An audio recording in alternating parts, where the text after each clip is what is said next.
특별 새벽기도의 17일째를 맞았습니다. 주님께서 이번 한 주 동안 약속의 땅을 향하여 계속해서 구하고 기도하는 우리들에게 우리 마음 안에 있는 죄에 대해서 다루시고 기도하게 하시고 하나님께서 그 일을 통하여 우리에게 회복을 그전에는 보지 못했던 영역들을 보여주시고 주님과의 관계를 다시 한번 만져주시는 시간으로 삼고 계십니다.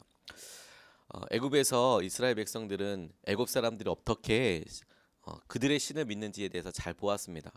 또 그들이 자기들과 함께 살았던 애굽 사람들의 문화와 종교에 대해서 굉장히 익숙해져 있는 상태였습니다. 구원을 경험하고 하나님께서 살아계신 전능하신 하나님이라는 것을 이스라엘 백성들이 직접 보고 경험했음에도 불구하고 그들이 마음이 연약해졌을 때 자신들에게 익숙해지고 자신들의 보았던 것들이 바로 그 틈을 타서 이스라엘 백성들에게 나타나고 그들의 그런 죄를 너무 익숙하게 지어버리게 되는 사건을 우리가 되었습니다.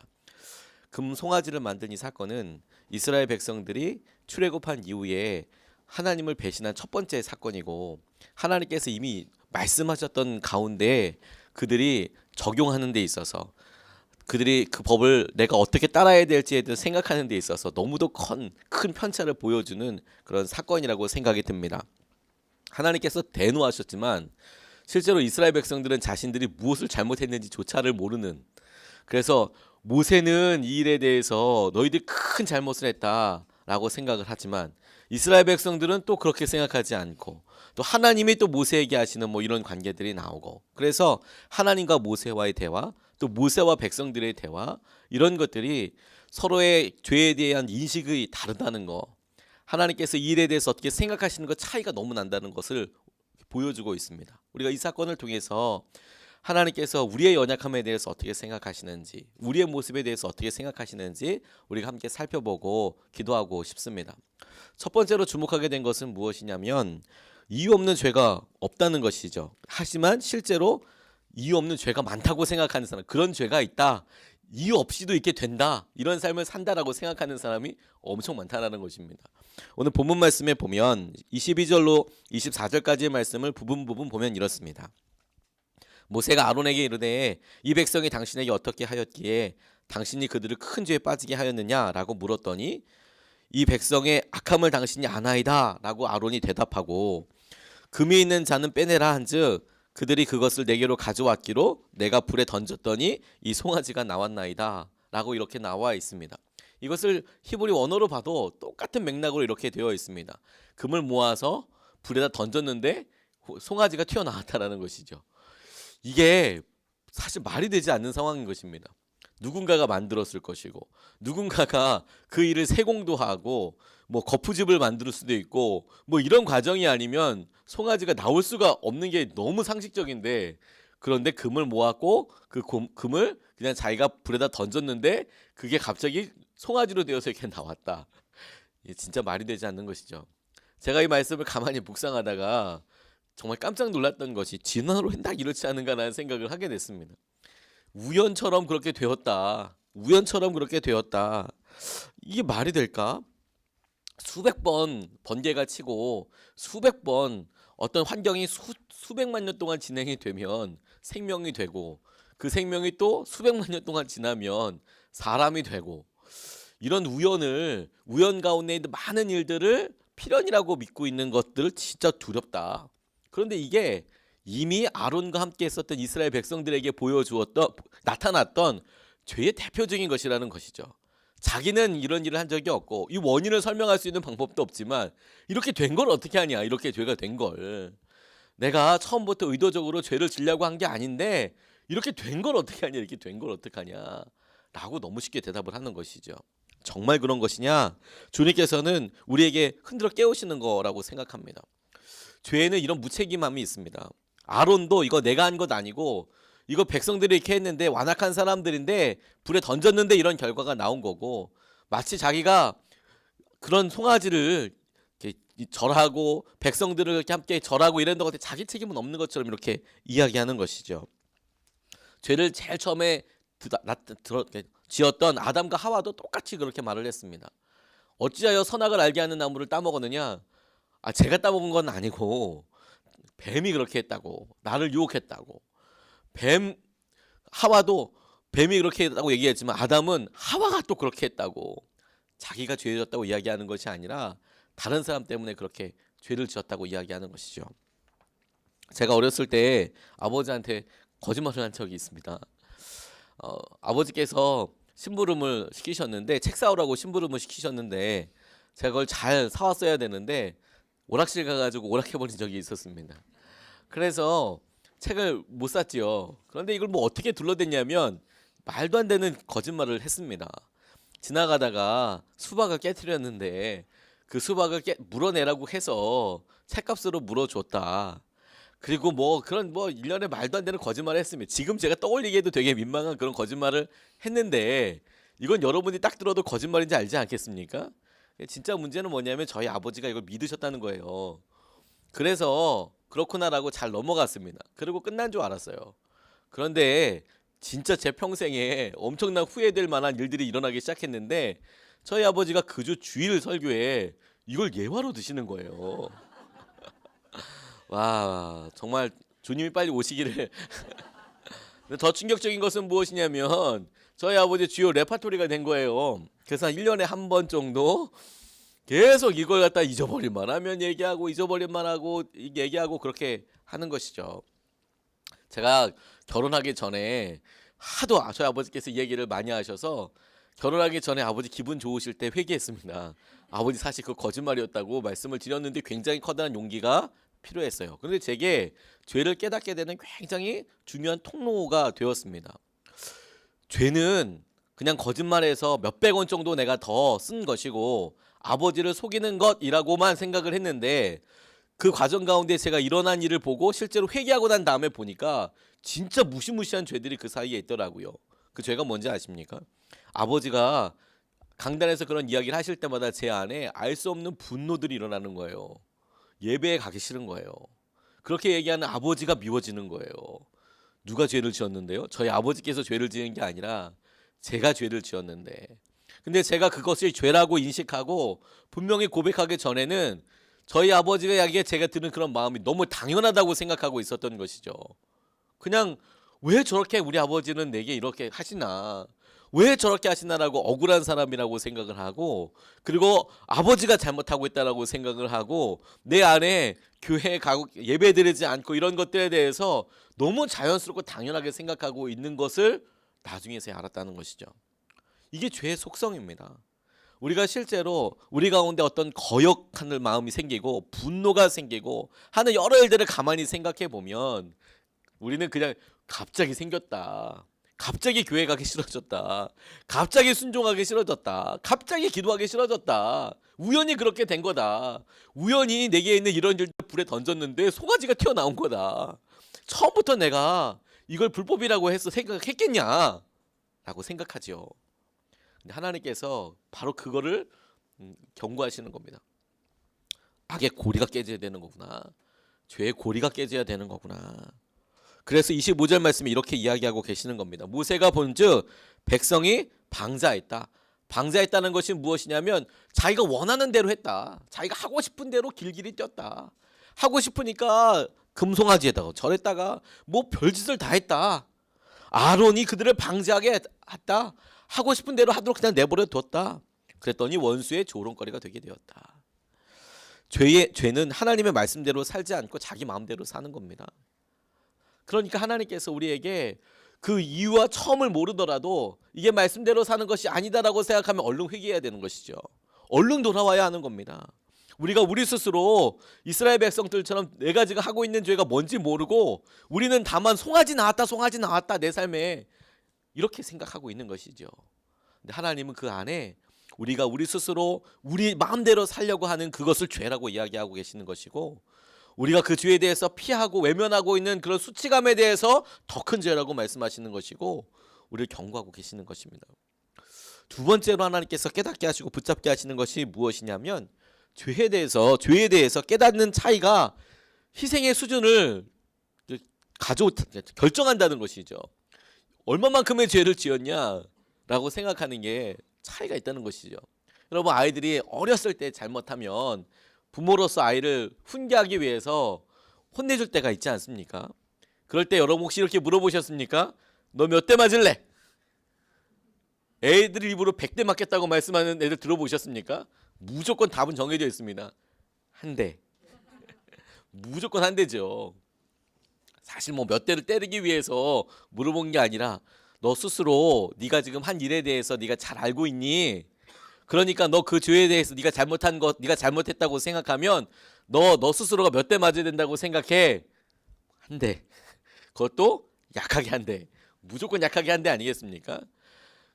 뭐 그건 사실 부모들이 보기에 훈육의 과정이라고 생각되지만, 근데 여러분, 하나님께서 여러분들에게 너는 네가 얼마만큼 죄를 지었다고 생각하니? 네 죄를 네가 알렸다라고 생각할 때 우리는 당연히 한 대요. 조금밖에 안 지었어요. 라고 생각하는 경향이 있더라는 것이죠. 오늘 26절로 32절까지의 말씀을 발췌해서 보면 이렇습니다. 모세가 이 사실을 보고 사람들한테 이야기한 거예요. 여호와의 편에 있는 사람 나와라. 그랬더니 레위 자손들이 나왔습니다. 너희는 각각 칼을 차고 여기 왔다 갔다 하면서 보이는 사람들 다 죽여라. 이거거든요. 다 죽여라. 그래서 3,000명가량을 죽였다는 겁니다. 이 백성이 자기들을 위하여 금신상을 만들어 싸우니 크게 범죄였다라고 하나님께 모세가 이야기해요. 그리고 이제 저들의 죄를 사하시든지 아니면 제 이름을 당신께서 기록하신 책에서 아예 지워버리시든지 하나님 그렇게 하십시오라고 모세가 하나님 앞에 나와서 그렇게 기도합니다. 죄에 대해서 백성들을 생각하는, 그리고 모세가 생각하는, 그리고 하나님께서 생각하는 죄의 파급 효과가 완전히 다른 것입니다. 파급 효과가. 이 본문을 묵상할 때 제일 많이 걸림돌이 되는 게 무엇인지 아십니까? 그래도 3,000명이나 죽였어야 하느냐라는 것이죠. 그래도 어떻게 형제자매를 죽여야 되는 것이냐 라고 생각을 하지요. 그런데 여러분, 이렇게 생각해 보십시오. 하나님께서는 농담으로 모세에게 이야기하신 것이 아니라 정말로 이 모든 민족을 싹 다 죽이고 모세 너로부터 다시 시작한다, 그랬으면 좋겠다라는 게 하나님의 실제 마음이었던 것 같습니다. 그래서 3,000명을 죽인 게 아니라 60만 명을 지금 살려주신 것입니다. 3,000명을 죽인 게 아니라 60만 명을 살려주신 것이죠. 지금 하나님께서 이 구원에 대해서 이르실 때 모세가 깨달았던 것이 그것이죠. 다 죽었는데, 이거 지금 이 일을 통해서 우리가 죄로 인해 다 죽을 수밖에 없는 사람이었는데 하나님께서 그 가운데 60만 명 다 살려주시고 우리가 가장 사랑하는 3,000명을 통하여서 우리 이것이 죄가 얼마나 큰 것이냐를 깨닫게 해주시는 그런 것으로 삼아주셨다라는 것이죠. 이미 하나님께서 마라에서 법도와 윤리를 주셨습니다. 그들이 출애굽하자마자 마라의 쓴물을 바꿔주시면서 너희들이 나를 따르겠느냐라고 그곳에서 율례를 세우셨고 법령을 주셨습니다. 구체적이어서 뭐를 해라 마라 이렇게 된 것은 아니었지만 내가 하나님을 섬기겠다고, 하나님을 예배하겠다고 분명히 그렇게 고백했을 것입니다. 그런데 그렇게 고백하는 게 실제로 우리가 19장에서부터 31장까지 이어지는, 하나님께서 너는 예배드릴 때 이렇게 해야 될 것이고 제사장을 이렇게 해야 될 것이고 너희들 사이에 이렇게 해야 될 것이고, 이 정도로 구체적이었지는 않았던 것 같습니다. 그러니까 그들이 적용을 하는 데 있어서 이 정도는 괜찮다고 생각을 하는 영역들이 너무 많은 것이죠. 그러니까 그들이 금송아지 만들어 놓고 이거 여호와 하나님이라고 이야기하는 것입니다. 바알을 섬긴 게 아니었다니까요. 그러니까 하나님께서 이 일에 대해서 이야기하실 때에도 이스라엘 백성들은 이게 죄인지 아닌지 도저히 생각할 수 없는 것이죠. 모세가 이것이 다 죽을 수도 있는 문제라는 것을 분명히 알았기 때문에 하나님 앞에 다시 나아갔어도 그는 이것을 큰 죄라고 이야기하고 있는 것입니다. 이것이 자기도 같이 죽어야 되는 그런 죄라고 생각하고 있는 것입니다. 죄에 대한 인식의 차이가 다릅니다.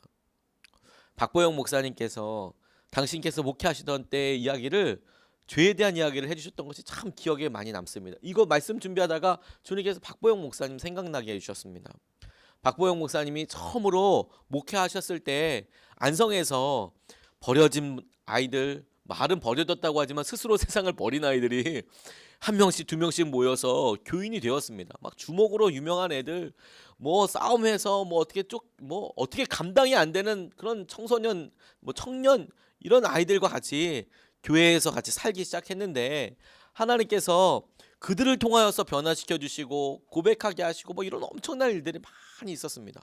그러니까 성도들이 처음에는 뭐 하는 데야 저희가 이렇게 하다가 자기 아들들이 변하니까 막 폭주하고 막 폭주 뛰고 이렇게 막 오토바이 타고 막 사고 치고 막 이런 애들이 어느 날 예배 드린다고 그러니까 말도 안 되는 일이 막 일어나니까 한 명씩 두 명씩 이렇게 교회가 부흥하기 시작하는 겁니다. 그러니까 일단 자기 아들이 변하는데요. 자기 삶이 변하는데요. 그러니까 그 박보영 목사님에 대한 존경심이 우리 목사님 너무 정말 귀하다. 그래서 교회가 가득 차고 이렇게 교회가 성장하고 있을 때 누군가가 컴퓨터를 기증해 주신 것이죠. 컴퓨터. 그러니까 자기랑 함께 살고 있는 아이들이 컴퓨터에서 이상한 거 자기 몰래 볼 수 있으니까 자기가 미리 그걸 방지하는 프로그램을 깔아야지. 그래서 순전히 그렇게 깔려고 이렇게 보다가 도대체 뭘 보길래 이러는 거야. 그래서 유료로 결제를 해서 그런 성인 영상을 다운로드해서 보셨다는 거죠. 그런데 이분은 의사 선생님이십니다. 그러니까 뭐 해부 실험도 했을 거고 뭐 여러 가지 어떤 뭐 할 때 그런 일들을 많이 보셨을 거고 결혼도 이미 다 했고 막 그러니까 미성년자가 아니지 않습니까?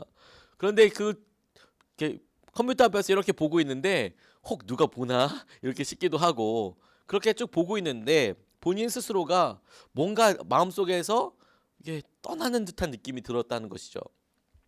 그리고 한 30분 그렇게 하다가 뭐 별것도 없네. 그리고 다 창 닫고 프로그램도 잘 깔고 그리고 컴퓨터를 껐는데 문제는 그 다음부터 일어나게 된 겁니다. 말씀을 준비하는데 말씀이 준비가 안 되는 거예요. 잠깐 봤던 그런 강렬한 영상이 계속 생각나고 힘들고 하나님께서 박보영 목사님에게 증거하라고 이렇게 얘기하시는 그럴 때마다 주시는 어떤 마음의 감동이 있는데 감동이 안 오더라는 거죠. 근데 이분도 참 대단하신 것이 무엇이냐면 그러니까 진짜 말씀을 준비 안 하고 주일 강단까지 올라가신 거예요. 어떻게 주시지 않으니까 말씀을 깨닫게 해주시지 않으니까. 그래서 강단 위에서 이렇게 이야기하고 있는데 주님께서 강력하게 그의 마음 가운데 역사하시더래요. 네가 했던 그 일을 지금 이 강단 위에서 주일 설교하러 올라간 그 강단 위에서 이야기하라 하고 주님께서 말씀하시다는 거죠. 근데 그게 그렇게 일주일 동안을 힘들게 어렵게 보내면서 성령님께서 마음속에 해주신 첫 번째 사인이더라는 것이죠. 그래서 이거 내가 순종 안 하면 하나님께서 나로 말씀의 통로로 쓰지 않으시겠다라는 생각이 드니까 그 앞에서 직접 얼굴을 이렇게 대면해서 이야기하기에는 너무 민망하고 이 사람들은 전부 다 나를 이렇게 뭐 존경하고 있는 사람들인데 내가 여기서 이걸 지금 얘기하는 게 너무 부끄럽기도 하고 그래서 뒤로 돌아서 마이크를 대고 뒤로 돌아서 고백을 하셨다는 거예요. 사실 여러분 제가 이 자리에 설 수 있는 사람도 아니고 제가 일주일 동안에 이런 일이 있었고 이런 얘기를 하니까 함께 사는 애들이 막 키득키득 웃고 난리가 났다는 거죠. 우리 목사님 봤다. 막 웃고 막 키득키득 웃고 막 그런데 하나님께서 마음속에 마치 빛처럼 소망처럼 자기 안에 막혀져 있는 것들을 허물어 주시는 느낌이 들었더라고. 그렇게 고백하고 나서 오늘 난 주일 설교 도저히 못한다고 그리고 강단에 바로 엎어져서 설교랑 예배를 마치고 바로 그리고 엎어져서 기도하는데 성령의 기름 부으심을 이렇게 확 느꼈다고. 여러분 어떤 사람들은 이것을 그냥 뭐 그러면서 웃으면서 넘길 수 있는 일로 생각하지만 어떤 사람은 이 일을 자신의 목회가 완전히 끝장나는 것으로 하나님께 완전히 버림받을 수 있는 수준으로 생각한다는 것이 놀랍지 않습니까? 그러니까 사람들은 재밌어서 그냥 그럴 수도 있고 뭐 이런 여러 가지로 웃지만 성령님도 같이 웃으시는 거예요. 뭐냐면 그렇게 순종하는 그 모습을 보고 죄에 대해서 겸비되어 있고 깨어있는 그 모습을 보고 성령님도 기뻐하시는 것이죠. 완전히 다른 겁니다. 기뻐하는 이유가 완전히 다른 겁니다. 근데 여러분 그렇게까지 하는 차이가 뭔지 아십니까? 죄에 대해서 얼마나 심각하게 생각하고 있느냐예요. 내가 하고 있는 이 작은 일들이 우리는 작다고 생각하는데 하나님께서는 이 일을 통하여서 얼마나 커다란 일을 지금 생각하고 계시는 것인가 이렇게 보시는 것이죠.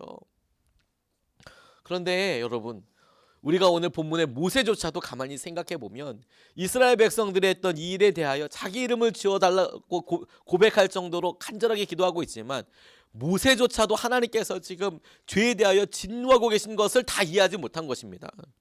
왜냐하면 하나님께서는 그 지긋지긋하고 징글징글한 죄 때문에 당신의 아들 예수님을 십자가에 못 박아 죽이기로 결정하신 그 전부터 작정하시고 그렇게 지금 역사를 이끌어가고 계시는 거 아닙니까? 하나님은 그렇게 강하게 일에 대해서 생각하고 계시는데 아무도 그런 하나님의 마음에 대해서 모른다는 것이죠. 그리고 마치 아무 일도 없는 것처럼 내 삶에 이런 일들은 당연한 것처럼 생각하고 있다는 것이죠. 우리가 우리 삶에 이 하나님의 시선을 회복해야겠습니다. 하나님께서 하시는 그런 은혜의 깊이를 그래야만 알 수 있는 것이죠. 내가 지금 이렇게 누리고 있는 은혜가 어쩌다가 그냥 뭐 10,000원짜리 은혜인 건지, 하나님께서 도저히 갚을 수 없는 10억 원짜리를 10조 원짜리를 내게 주신 것인지 내가 모르니까 이렇게 살아가고 있는 것이죠. 영적으로 민감하여서 하나님, 우리의 죄, 우리의 용서받은 그 죄의 분량, 하나님께서 우리에게 회복시켜 주신 은혜의 놀라운 크기, 하나님께서 우리에게 계획하신 그 놀라운 약속을 우리가 보게 하여 주시고 붙잡게 하여 주시옵소서. 하나님께서 치르신 그 희생의 가치가 우리에게는 보혈의 은혜로 임하게 하여 주시옵소서. 우리가 이것을 누리게 되는 하루 되시기를 주님의 이름으로 축복합니다. 우리 같이 말씀 붙잡고 같이 기도하시겠습니다.